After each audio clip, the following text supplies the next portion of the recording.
मैं नीचे डिस्क्रिप्शन में डाल दूंगा, बाद में जाकर देख सकते हैं। हिटलर को लगा था अब जब ये सारी फाइटिंग खत्म हो चुकी है, विंस्टन चर्चिल एक पीस ट्रीटी साइन करना चाहेगा हिटलर के साथ। चर्चिल अपने देश को रिस्क पर नहीं डालना चाहेगा अब जब जर्मन आर्मी इतनी ताकतवर हो चुकी है, लेकिन होता इसका उल्टा ही है। विंस्टन चर्चिल की तरफ से एक आइकॉनिक स्पीच दी जाती है। We shall fight on the landing grounds. We shall fight in the fields and in the streets. We shall fight in the hills. We shall never surrender.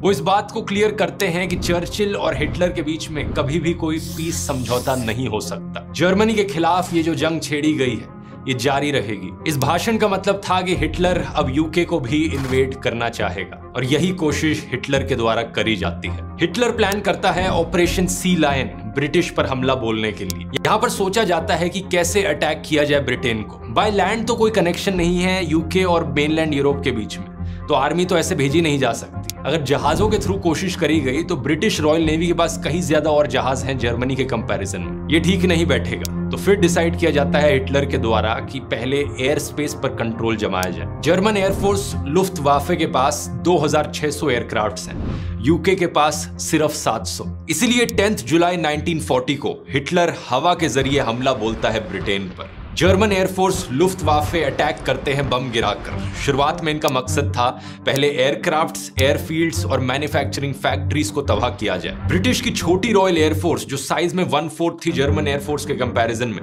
वो पूरी कोशिश करती है अपने देश को डिफेंड करने की। एक बड़ी टफ फाइट होती है यहाँ पर, लेकिन इवेंचुअली ब्रिटिश को ज्यादा लॉसेस सहने पड़ते हैं। धीरे धीरे जर्मन्स रात में भी हमला करने लगते हैं। ऐसी ही एक रात होती है 24 अगस्त 1940 की, जब गलती से कुछ जर्मन पायलट्स जाकर लंदन शहर पर बम गिरा देते हैं, जहां पर ढेर सारे सिविलियंस मारे जाते हैं।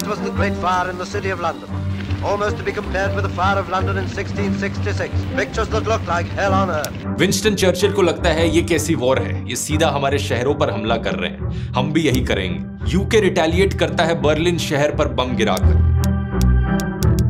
और जब हिटलर को यह होते हुए दिखता है तो शुरुआत में तो उसे इंटरेस्ट नहीं था लंदन शहर पर बम गिराने में, लेकिन जब उसे दिखता है कि यहाँ पर शहरों पर बमबारी ऑलरेडी शुरू हो चुकी है, अब मैं लंदन को भी तबाह करूंगा। 15 सितंबर 1940 हिटलर ऑर्डर करता है जर्मन एयरफोर्स को एक ऑल आउट डिसाइसिव अटैक करने को। 1000 से ज्यादा फाइटर जेट्स एक ही बारी में भेजे जाएं और काम को एक ही दिन में खत्म कर दिया जाए। इमेजिन करके देखो दोस्तों, क्या नजारा देखा होगा लोगों ने उस दिन। आसमान में 1000 से ज्यादा फाइटर जेट्स आ रहे हैं आपके देश पर बम गिराने के लिए। स्पेसिफिकली ये नंबर था 1120 एयरक्राफ्ट, जिसमें से 620 फाइटर्स थे और 500 बॉम्बर्स थे। ब्रिटिश अपनी रॉयल एयरफोर्स को तैयार करता है, इनके पास सिर्फ 630 हवाई जहाज हैं। आसमान में इस दिन एक ऐतिहासिक लड़ाई छिड़ती है। The first wave of 100 bombers and 400 fighters was intercepted. Fighting raged all the way from the coast. British royal air force 60 से ज्यादा लुफ्टवाफे के एयरक्राफ्ट्स को गिरा देती है। अपनी तरफ से सिर्फ 29 एयरक्राफ्ट्स खोती है। सही सुना आपने, ब्रिटिश ने सक्सेसफुली जर्मन एयरफोर्स के हमले को रोक दिया। इस दिन को बुलाया जाता है बैटल ऑफ ब्रिटेन डे। क्या कारण था इसके पीछे, ये सवाल आपके दिमाग में आएगा। ऐसा कैसे हो गया कि जर्मन एयरफोर्स जो इतनी ओवर पावर्ड थी, ज्यादा संख्या थी उनके पास हवाई जहाजों की, फिर भी वो ब्रिटिश एयरफोर्स के सामने कैसे हार गई? इसका कारण बड़ा सिंपल है दोस्त। जब भी किसी देश पर हमला किया जाता है, एक देश दूसरे देश को इन्वेड करता है, तो जो इन्वेड करने वाला देश है वो यहाँ पर कुछ पाना चाह रहा है। जो अपने आप को डिफेंड करने वाला देश है उसके लिए लिटरली एग्जिस्टेंस का सवाल है। अगर आज हम अपनी पूरी जी जान से नहीं लड़े तो हमारा देश खत्म हो जाएगा, रहने के लिए कोई जगह नहीं बचेगी हमारे लिए। सोल्जर्स की मोटिवेशन में एक बहुत बड़ा डिफरेंस दिखता है। इसका एक रीसेंट एग्जांपल है रशिया यूक्रेन वॉर। जब पिछले साल रशिया ने यूक्रेन को इन्वेड किया, सबको लगा था कि एक हफ्ते के अंदर अंदर रशिया पूरे यूक्रेन देश को खत्म कर देगा, क्योंकि रशियन आर्मी कहीं ज्यादा बड़ी थी यूक्रेनियन आर्मी के कंपैरिजन में, टेक्नोलॉजिकली भी ज्यादा एडवांस थी, लेकिन यूक्रेनियन सोल्जर्स के अंदर मोटिवेशन कहीं ज्यादा था। इसलिए आज के दिन तक यूक्रेन काफी हद तक सक्सेसफुल रहा अपने देश को डिफेंड करने में। ये बैटल ऑफ ब्रिटेन डे दोस्तों हिटलर के लिए one of the first major losses में से था। पहली बार वर्ल्ड वॉर 2 में हिटलर को एक हार का सामना करना पड़ा। हिटलर को पता था कि चांसेस कम थे कि ये मिशन सक्सेसफुल होता, तो ऑपरेशन सी लायन को पोस्टपोन कर दिया जाता है और हिटलर यूके से अपनी नजर हटाकर नजर डालता है सोवियत यूनियन पर। अप्रैल 1941 में नक्शे पर कहानी कुछ ऐसी दिखती थी। ईस्टर्न यूरोप में हंगरी, रोमेनिया और बुल्गारिया के जो देश थे उन्होंने अपनी जर्मनी के साथ अलायंस बना ली थी, एक्सिस पावर्स का वो हिस्सा बन गए थे। इसके बाद और ईस्ट में जाएं तो यूगोस्लाविया और ग्रीस के देशों पर हिटलर ने ऑलरेडी कब्जा जमा लिया था। एक्चुअली में इटालियन डिक्टेटर मुसोलिनी लिबिया और ग्रीस को ऑक्यूपाई करने में लगा था, लेकिन ब्रिटिश की जो प्रेजेंस थी मेडिटेरेनियन सी में वो थोड़ी ज्यादा थी। इटालियन फोर्सेस अकेले डील नहीं कर सकती थी उससे, तो ब्रिटिश फोर्सेस को हराने के लिए हिटलर ने कुछ जर्मन ट्रूप्स को भेजा लिबिया में इटालियंस के साथ फाइट करने के लिए, और इसी की मदद से यूगोस्लाविया और ग्रीस पर भी कब्जा जमा लिया। इंटरेस्टिंग चीज यह है कि हिटलर को इतना ज्यादा इंटरेस्ट नहीं था ब्रिटेन को इन्वेड करने में। हिटलर एक्चुअली में पीस ट्रीटी साइन करना चाहता था ब्रिटेन के साथ। उसे लगता है कि क्यों ना सोवियत यूनियन पर अपनी नजर डाली जाए, सोवियत यूनियन को हराया जाए, और जब ऐसा होगा तो ब्रिटेन अपने आप मजबूरन पीस ट्रीटी साइन करेगा डर के मारे। लेकिन सोवियत यूनियन पर क्यों हमला करना जब उनके साथ ऑलरेडी एक पीस ट्रीटी बनी हुई है?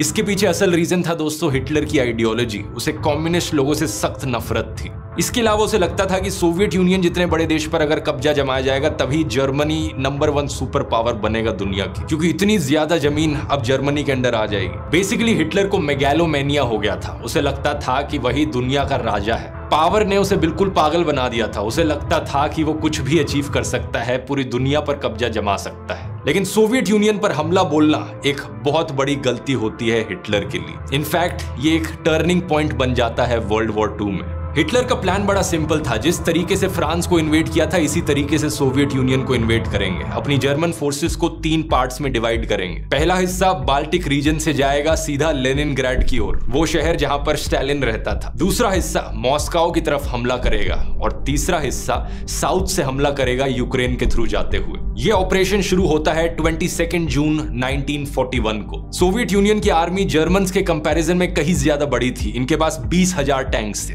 जर्मन्स के पास सिर्फ 6,000 टैंक्स थे। लेकिन एक बहुत बड़ा फर्क था, जर्मन टेक्नोलॉजी कहीं ज्यादा बेहतर थी सोवियत के कंपैरिजन में। इसलिए अपर हैंड इस लड़ाई में अभी भी हिटलर का ही था। अपने देश को बचाने के लिए सोवियत यूनियन ब्रिटेन के साथ जुड़कर एलाइड पावर्स का हिस्सा बन जाता है। Mr. Molotov signed for the Soviet this vitally important undertaking on the part of both countries to fight Hitlerite Germany till victory is won.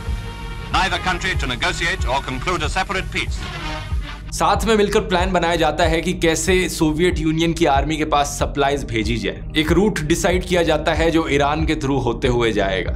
लेकिन प्रॉब्लम यह थी कि ईरान में जो सरकार थी वो हिटलर के फेवर में थी, तो इसी रीजन से यूके और सोवियत यूनियन साथ में मिलकर ईरान को इन्वेड करते हैं। फायदा यहां पर ज्यादा होता नहीं, क्योंकि हिटलर की ब्लिट्जक्रीग स्ट्रैटेजी की मदद से सिर्फ 2 दिन के अंदर अंदर जर्मन्स ने ऑलरेडी 100 किलोमीटर अंदर घुस के सोवियत यूनियन की इतनी सारी जमीन पर कब्जा जमा लिया है। कुछ ही हफ्ते के अंदर ये इतनी आगे बढ़ जाते हैं कि ये मॉस्को से सिर्फ 300 किलोमीटर दूर होते हैं। इस पॉइंट ऑफ टाइम पर हिटलर और उसके मिलिट्री कमांडर्स के बीच में कुछ डिसएग्रीमेंट्स होती हैं, जिसकी वजह से अगला जर्मन एडवांस अक्टूबर तक डिले हो जाता है।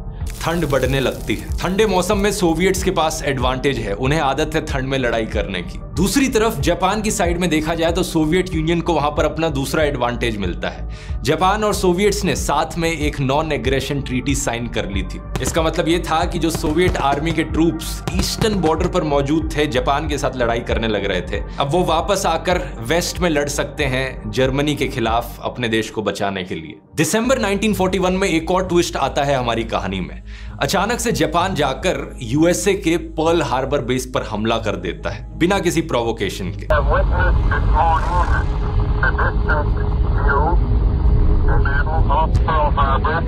2300 से ज्यादा अमेरिकन ट्रूप्स मारे जाते हैं। अमेरिका इस पॉइंट ऑफ टाइम तक वर्ल्ड वॉर 2 में इन्वॉल्व नहीं होना चाह रहा था। यूरोप में अभी तक जो भी हुआ था उसको देखकर अमेरिका ने कहा था कि मेरी प्रॉब्लम नहीं है, अब मैं इसमें इन्वॉल्व नहीं होना चाहता। वर्ल्ड वॉर 1 में बहुत इन्वॉल्व हो गया था मैं, तुम लोग अपना देखो।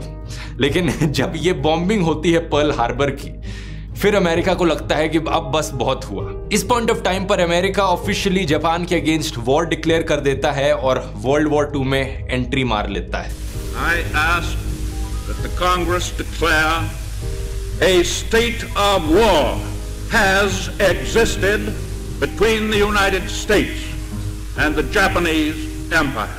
अमेरिका एलाइड फोर्सेस के साथ अलायंस में जुड़ता है, जिसमें अब यूके, सोवियत यूनियन और चाइना जैसे बड़े देश हैं। यहाँ पर आप सोचोगे कि ये पर्ल हार्बर का हमला एक्चुअली में किया क्यों जाता है। इसके पीछे अपनी पूरी एक बैक स्टोरी है, जिसे मैंने एक्सप्लेन किया है हिरोशिमा और नागासाकी वाले वीडियो में। जापान और अमेरिका के पर्सपेक्टिव से मैंने उस वीडियो में समझाया है। अगर आपने नहीं देखा, इस वीडियो के बाद जाकर देख सकते हैं, लिंक डिस्क्रिप्शन में डाल दूंगा। अमेरिका यहाँ पर कुछ महीने का समय लेता है वॉर के लिए प्रिपेयर करने में एंटर करने से पहले। तब तक अर्ली 1942 में थाईलैंड और कंबोडिया जैसे देशों पर जापान ने ऑलरेडी इन्वेड कर दिया है और अपना कब्जा जमा लिया है। मिड 1942 हिटलर डिसाइड करता है कि सोवियत यूनियन के साउथ पर फोकस किया जाए, जो उनकी सप्लाई चेन आने लग रही है ईरान से, पहले उसे खत्म किया जाए। यहाँ एक खूंखार जंग छिड़ती है स्टालिनग्राड के शहर में।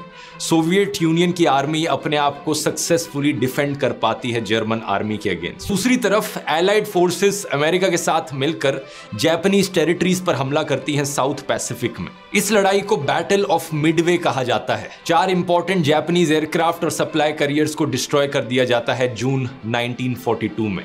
In the Battle of Midway, the Japanese carrier fleet, the mightiest in existence, was utterly destroyed. Japan, at the height of her military power, lost not only a major naval engagement, but in a single day doomed the Japanese Empire to ruin and defeat. 1942 के and तक British army successfully Egypt के देश से Italian और German forces को बाहर निकाल फेंकती। Stalingrad की लड़ाई बहुत लंबी छिड़ती है। नवंबर 1942, सर्दियों का मौसम फिर से आ गया है। जर्मन आर्मी के लिए फाइट करना बहुत मुश्किल हो रहा है। एक पॉइंट ऑफ टाइम पर स्टालिनग्राड के शहर में जर्मन आर्मी ने ऑलमोस्ट पूरा कब्जा जमा लिया था, लेकिन सोवियट्स आखिर तक लड़ते रहे। बैटल ऑफ स्टालिनग्राड पूरी वर्ल्ड वॉर 2 के दौरान सबसे डेडलीस्ट बैटल थी। फाइनली सोवियत सोल्जर्स सक्सेसफुल रहते हैं। करीब 3 लाख जर्मन ट्रूप्स जो स्टालिनग्राड के अंदर मौजूद हैं, उन्हें घेर लिया जाता है चारों तरफ से सोवियत सोल्जर्स के द्वारा। ये लोग फरवरी 1943 में जाकर सरेंडर करते हैं। The heroic defense of Stalingrad. The Soviet army turning the Nazi 6-month assault into the most ghastly military disaster in German history. Hands held high, the beaten Nazis pour from house after house in abject surrender. ये सबसे बड़ा turning point होता है world war 2 का। कुछ महीने बाद जुलाई 1943 में इटली में रहने वाली आम जनता अपने डिक्टेटर मुसोलिनी को धक्के मारकर बाहर निकालती है। लिटरली इटली में आम लोगों के बीच में एंटी फैसिस्ट मूवमेंट देखने को मिलती है। अपनी हालातों से परेशान आकर सिविलियन लोग अपने डिक्टेटर के खिलाफ जंग लड़ते हैं और मुसोलिनी की हत्या करी जाती है एक गांव में रहने वाले आम इटालियन पार्टिसान के द्वारा। पार्टिसान का मतलब होता है कि सिविलियन लोग जो हथियार उठाते हैं किसी कॉज के लिए फाइट करने के लिए। एक इंटरेस्टिंग फैक्ट यहाँ पर, बेला चाओ जो फेमस सॉन्ग है आज के दिन, आपने मनी हाइस्ट सीरीज में सुना होगा उसे। इस गाने का ओरिजिन यहीं इटली में होता है इस समय पर। अगर आपने कभी नोटिस किया हो, गाने के पहले शब्दों में ही ओ पार्टिजानो कहा जाता है। पार्टिजानो यानी पार्टिसन।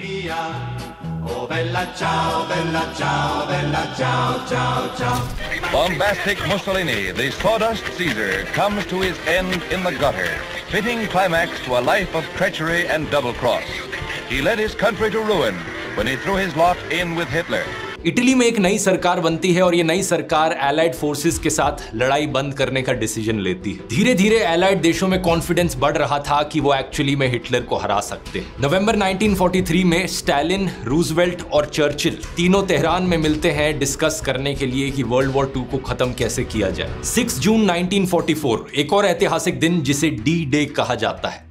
इस दिन एलाइड फोर्सेस एक भयंकर ऑपरेशन शुरू करती हैं जमीन पर उतरने का। करीब 1.5 लाख से ज्यादा ब्रिटिश, कैनेडियन और अमेरिकन सोल्जर्स फ्रांस में मौजूद नॉर्मैंडी के बीचेस पर लैंड करते हैं। यहां पर ये जर्मन आर्मी के खिलाफ जमीन पर फाइट करेंगे और फ्रांस को रिहा करेंगे। कुछ साल पहले हुए डनकर्क के इवैक्यूएशन के बाद ये पहली बार था कि ब्रिटिश आर्मी जमीन पर मौजूद थी जर्मन आर्मी के खिलाफ लड़ने के लिए।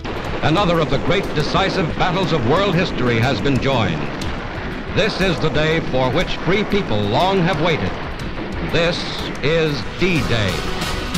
हिटलर के लिए बड़ी मुसीबत वाली सिचुएशन बन जाती है। हिटलर ने सोवियत यूनियन पर फोकस करने को कहा था अपनी आर्मी को। वहां पर ठंड के मारे उन्हें लॉसेस सहने पड़ रहे थे, सोवियत यूनियन को पूरी तरीके से हरा नहीं पाए थे और अब ये वेस्टर्न फ्रंट से भी अटैक आ रहा है।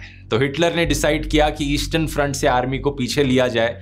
और सारा काउंटर अटैक फोकस किया जाए वेस्ट से आ रही एलाइड फोर्सेस पर। जैसे ही हिटलर ने अपनी आर्मी पीछे हटाई सोवियत यूनियन से एक बड़ा काउंटर अटैक देखने को मिला। सिर्फ 2 महीनों के अंदर अंदर सोवियट्स ने करीब 600 किलोमीटर जमीन अपनी वापस ले ली जर्मन से। पोलैंड, चेकोस्लोवाकिया, हंगरी और रोमानिया के देश अब सोवियत आर्मी के ऑक्यूपेशन के अंदर आ गए। दूसरी तरफ एलाइड फोर्सेस फ्रांस में साउथ से भी लैंड करती हैं। एक के बाद एक कंट्रीज का लिबरेशन होना शुरू होता है। हिटलर की आर्मी को बाहर निकाल के फेंका जाता है। यूगोस्लाविया ने तो अपने खुद के दम पर ही जर्मन ट्रूप्स को बाहर निकाल फेंका था। अब 3 दिशाओं से जर्मनी पर हमला किया जा रहा था। हिटलर अपना आखिरी मेजर ऑफेंसिव प्लान करता है जिसे कहा जाता है the battle of bulge. Reserves of men and material had been hoarded for the day of counterattack. The very much alive German army gathered its forces in the Forest Isles to strike one strong, decisive blow at the American army. आर्डेनेस के forest region में इसका मकसद था कि German army जाकर allied forces को पीछे निकाले। जर्मनी के अंदर फॉर्मली इन्वेड करने से पहले एलाइड फोर्सेस जबरदस्त एरियल बॉम्बिंग्स करती हैं जर्मन शहरों पर। The aerial phase of the West Front offensive mounts to full fury in one single day of colossal attack. This is the greatest Allied air offensive since D-Day. फरवरी 1945 में Crimea में एक Yalta conference करी जाती है। इसमें announce किया जाता है कि जो भी देश जर्मनी पर वॉर डिक्लेयर करेगा वो ज्वाइन कर सकता है जर्मनी पर हमला करने में। Venezuela, Uruguay, Turkey, Egypt, Saudi Arabia, Syria, Lebanon, Paraguay सब वॉर डिक्लेयर कर देते हैं जर्मनी पर। वर्ल्ड वॉर 2 के आखिरी 4 महीने सबसे ज्यादा दर्दनाक होते हैं। ऑलमोस्ट हर दिन 30,000 लोग मारे जा रहे थे। जैसे जैसे एलाइड फोर्सेस आगे बढ़ती हैं तो उन्हें पता चलता है हिटलर के कॉन्सेंट्रेशन कैंप्स के बारे में, जहां पर लाखों बेगुनाह ज्यूज को बड़ी बेरहमी से मारा गया। एलाइड फोर्सेस की बॉम्बिंग्स जारी रहती हैं जर्मन शहरों पर। बाद में चलकर इस चीज को कुछ लोगों के द्वारा क्रिटिसाइज भी किया जाता है कि यह अननेसेसरी था जर्मन शहरों पर बॉम्ब गिराना, जहां पर बहुत सारे सिविलियन लोग मारे गए। द्रेसडन जैसे शहर पूरी तरीके से चकनाचूर हो जाते हैं। कहा जाता है कि ग्राउंड पर जाकर जब वैसे ही हिटलर को खत्म किया जा सकता था तो ये करने की क्या जरूरत थी। इस पॉइंट ऑफ टाइम तक बड़ा क्लियर हो चुका था कि हिटलर यहां पर हारने वाला है। फाइनली जाकर मई 1945 में बर्लिन शहर को सराउंड कर लिया जाता है सोवियत आर्मी के द्वारा। इससे ठीक 2 दिन पहले 30 अप्रैल 1945 को हिटलर खुदकुशी कर लेता है। 8 मई 1945 को जर्मनी फॉर्मली सरेंडर करता है। The Union Jack goes up to signalize the taking over by the British troops of their sector of Berlin. The date is July the 6th, 1945. A date the history books will remember. जो German territories थी उन्हें divide कर दिया जाता है। East Germany और waste Germany की formation होती है। एक नए पोलैंड देश की क्रिएशन होती है ईस्ट जर्मनी के एक बड़े हिस्से से, और बहुत से देशों के बॉर्डर्स दोबारा से ड्रॉ किए जाते हैं। आज के दिन जो यूरोप का नक्शा आप देखते हो, ये जैसा दिखता है ये वर्ल्ड वॉर 2 की वजह से दिखता है। इससे पहले जो नक्शा था वो कुछ और ही होता था बिल्कुल। जर्मनी में जब नई सरकार बनती है तो वो फ्रांस के साथ हाथ मिलाती है। सदियों पुरानी दुश्मनी इन दोनों देशों के बीच में जो चलती आ रही थी उसका फाइनली द एंड होता है। शुरुआत में इन दोनों देशों के बीच में कोऑपरेशन बढ़ाने के लिए एक European coal and steel committee बनाई जाती है ताकि कोल और स्टील जैसी चीजों को लेकर ये ट्रेडिंग कर सके। कुछ सालों बाद जाकर आसपास के देश जैसे इटली और ब्रिटेन भी इसका हिस्सा बनते हैं। ट्रेडिंग को अगली स्टेप तक ले जाया जाता है और इवेंचुअली जाकर साल 2000 में यूरोपियन यूनियन की फॉर्मेशन होती है। एक ऐसी ऑर्गेनाइजेशन जिसने आज के दिन सारे बॉर्डर्स खत्म कर दिए हैं यूरोपियन देशों के बीच में, और थैंक्स टू जिसकी वजह से आज के दिन तक वर्ल्ड वॉर 2 के बाद कोई इस तरीके की वॉर नहीं हुई यूरोप में। अक्टूबर 1945 में यूनाइटेड नेशंस की भी स्थापना करी जाती है, ये इंश्योर करने के लिए कि दोबारा से दुनिया में कोई वर्ल्ड वॉर ना देखने को मिले। They have made a beginning, a brave beginning that can build a mighty structure for peace.